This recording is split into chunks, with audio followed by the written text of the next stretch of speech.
आई भैया, हम भोजपुरी गायक अरविंद दीवाना बिहार वाला सबके पैर छू के प्रणाम बा। और हमनी के आज छठ माता के एगो गीत जौन की सब केहू माता बहन घर घर गावेला उहे गीत आज सुनावे जातन रोवा लोग के। अगर अच्छा लगी तो लाइक कमेंट सब्सक्राइब जरूर करे लोग। कि छोटी मोटी डोमिन हो बिटिया भूइया लोटे हो केस। छोटी मोटी डोमिन हो बिटिया भूइया लोटे हो केस। हर सी पुली ले आई हाय बिटिया और घर या के होवे। सी पुली ले आई बिटिया और घर या के होवे। कि छोटी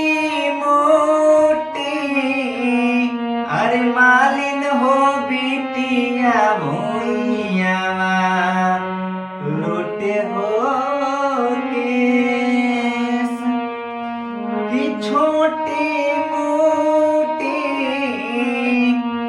अरे मालिन हो बिटिया भूइया लोटे हो केस।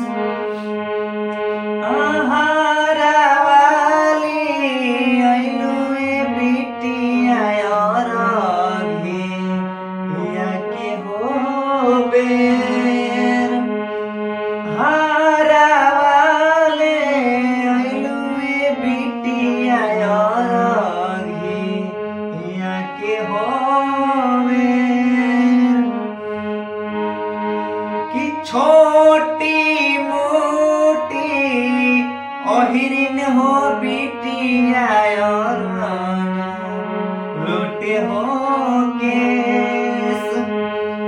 छोटी मोटी ओहिरिन हो बिटिया भूइया लोटे हो केस।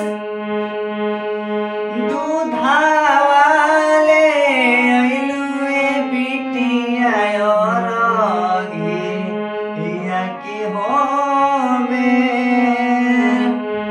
हर दूधावाले अइलुए बिटिया और घिया के होवे। छोटी मोटी डोमिन हो बिटिया और घिया के होवे। अरे